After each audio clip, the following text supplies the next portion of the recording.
Well, hello everybody, it's Brother Todd with your Victory Minute, and I hope you guys and gals out there having a great day. I'm standing back here at the back of our place, church. You go look that way, you get into them buildings, and then you look back over that way, and that's going to be where we expand out church and school and build cottages and amphitheater. David, don't let that worry you, brother. I'll let you know what I'm thinking about on it. Well, I was watching the kids do an outdoor class the other day in the prayer garden. I thought, I got to get them kids an amphitheater built where they can come out there. It'd be great for dramas and, plays and those kinds of things. Our Victory Prep, we emphasize four things. We're going to see them come to great, there are going to be great things done in the lives of kids through the absolutes of Scripture, academic rigor that is second to none in this part of the world, athletics that are champion, building champion type oriented things, and you do things right long enough, you're going to win. And in the arts, and we're going to reclaim in some people's life the arts. Anyway, I don't get into all that. I done made 2 of these copies, and I drug around too long. I was 5 minutes getting to what I wanted to talk about. But I'm standing back here in the spot. I finally let them cut down these bodark trees, build this stable. This is going to be our gymnasium, be a full competition gymnasium, bunch of classrooms and stuff. And it'll help us with church on Sunday morning, have more life group space, and the show help us as we expand. This will be a full UIL competition gym. It's going to be nice. You ought to see the way the hardwood floor is going to lay out. Got our Charger logo in the middle of it. Oh, it's cool, man. Anyway, I was standing back here years ago. We was looking at buying this front 10 acres, and boy, we didn't know if we had the money for it. And to call a worship pastor and all kinds of things, and it was just, boy, it was in a tight. I laugh. Lord convinced me back here, jump in both feet. I've spent most of my ministry doing that anyway. Frankly, it's the way I like it. I think you go both feet in, deep in. Don't wade in the water. Man, you're going to follow Jesus, do it. If God leads you to something, you're sure it's God led you to it, then go get it. If God's for you, who can be against you? But I'll tell you this, if you've decided, and that's what I want to talk to you about today, if you've decided in your life, your family, your business, your ministry, whatever, that you are going to live a life of faith, and I'm going to tell you what, there's going to be 10,000 opportunities to stop. And there's going to be another 100,000 obstacles. They're going to come at you from every side. A journey has many steps. You got to start with one, but it takes 10,000 to see a desire come to pass. You're to stay at it and to not quit. That this old world try to grind you down to stop. Whether you're a little single mom out there, or you're a grandpa trying to make a difference in kids' lives, whether you're invested in young people, whatever you have that has an eternal perspective to it, everything in the world is going to try to stop you. And one of the ways you go through that is you recognize that it's something that matters. If it ain't something that matters, you'll stop. Sooner or later, don't matter how much money you're even making out of it, it doesn't have any significance to it. You'll find out what Solomon meant when he said meaningless. Vanity of vanities, all's vanity. If you don't matter what you build, if it doesn't have eternal consequence to it, it doesn't matter. And if it does have eternal consequence, then everything in the world is going to try to stop you. And you've got to decide that what you're doing is worth it. And it'll stop you from quitting. It'll let you keep going. But I'm going to tell you something. I don't know why I ventured back here to tell you all this, but I'm telling you right now, if your life does not have something in it that you can measure out and say it's bigger than right now, and it's going to last, whether it's in your family, whether it's in your church, or in your community from an eternal perspective, then it will not ever satisfy you. The eternal beings cannot, an eternal itch cannot be satisfied by a temporary scratch. And then with it, you got to recognize that it is not going to be easy. It is not going to stop. You're going to have 10,000 discouragements physically, mentally, emotionally, spiritually, relationally. everything will say, why don't you just quit? That old voice that'll work against you, I don't know if it's out of my own flesh or the old devil's group, but why don't you just quit? Why don't you just quit? Why don't you just quit? Why don't you just stop? You've been doing this long enough, all that kind of stuff. But once you recognize that there's something about what you're doing that matters, it becomes the overriding focus. And then you can deal with all the little minnows that come along. You can deal with all the little difficulties. We stand out here yesterday dealing with difficulties. Got up this morning dealing with difficulties, sending this to the lawyer, that to this, going on with that, trying to figure out this, trying to get around that. This broke, that's going on. Got this come in from the state. We got to get that paperwork done over here. I'm sitting here right now.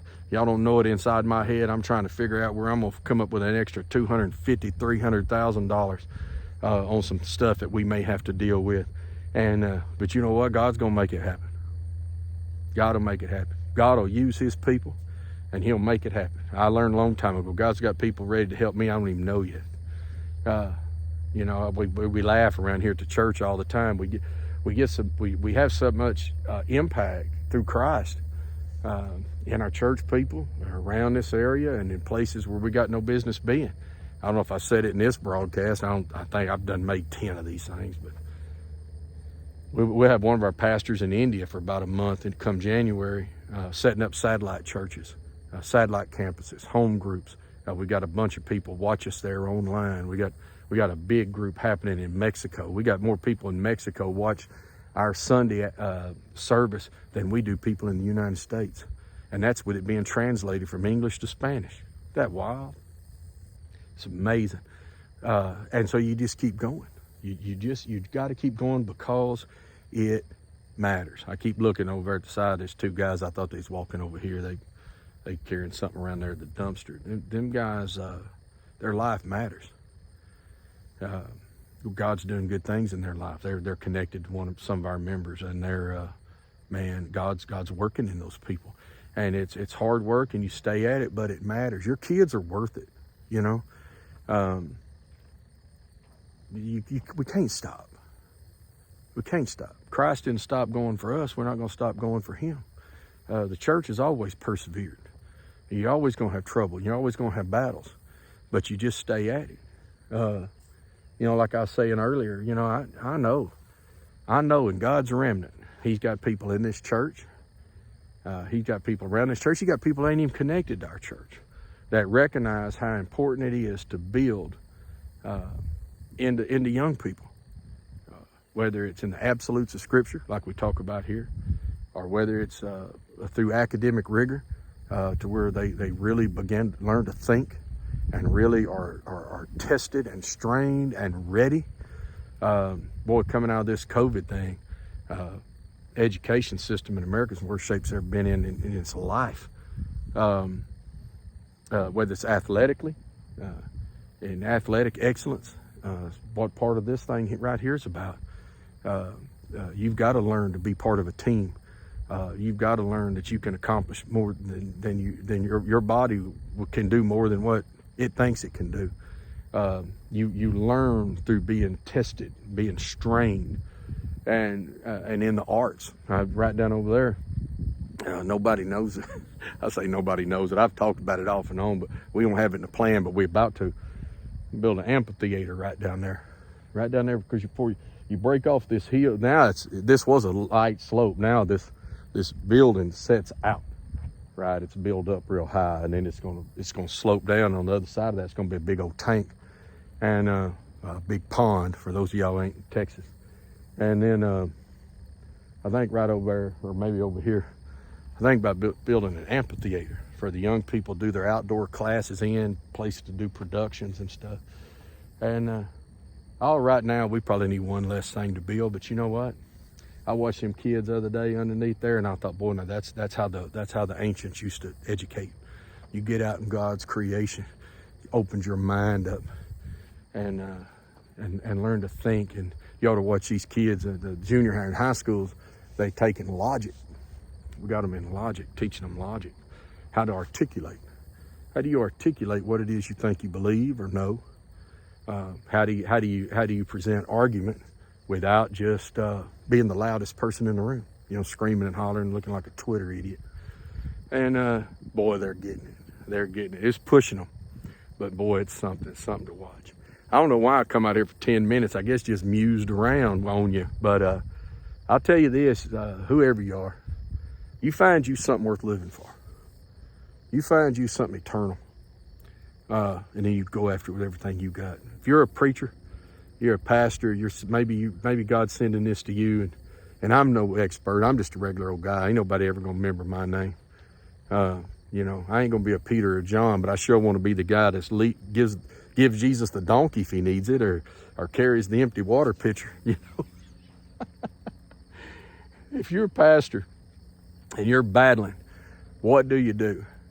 Well, if you're gonna go bust, buddy, if you're gonna fail, you fail forward. Don't ever fail going backwards. Don't get knocked on your rear end. You might get punched in the jaw, but man, if you fall, you make sure your face is the first thing hits the ground and not your rear end. I've always tried to tell people that. I'm telling you, when I was a public school trustee, the system they got set up now has got them so scared of succeeding, so scared of stepping outside the system. Whoever's in charge of the training of administrators now down there in Austin, you getting it done your way. I'll say that for you, brother, sister, whoever you are. And I'm gonna tell you what, you got them cowed down. I could never get them to see it. Go, push, fail forward. Okay, maybe not everything works. Everything's not gonna work. But good night. Babe Ruth forever had the most home runs, and I think he still got the most strikeouts. Go. If you're a pastor and you're like, man, I don't know, this will get me run off. Well, okay, do it for Jesus. And if the Jezebels get you, all right, you did it. Your scars are for the Lord. You're gonna make it. God's been feeding you a long time. Brother Todd, I don't know what I'm gonna do without salary. Lord, I've done without salary so many times, I don't even know what to do with it. Don't even worry about it. The biggest problem I got right now is being too fat. Come on. God will make a way for you. Just believe God. If it's worth doing, it's worth doing with all your might. And don't quit. Don't quit. So I thought it'd get easier now. No, it don't get easier. It gets harder. It gets harder. The further to the front you get, the harder it's going to get on you, brother. You said, well, I'm going to get kicked out the Lions Club or something. Okay. All right. You might not make the country club, but you'd be all right. You want places to stand amongst those who stand there.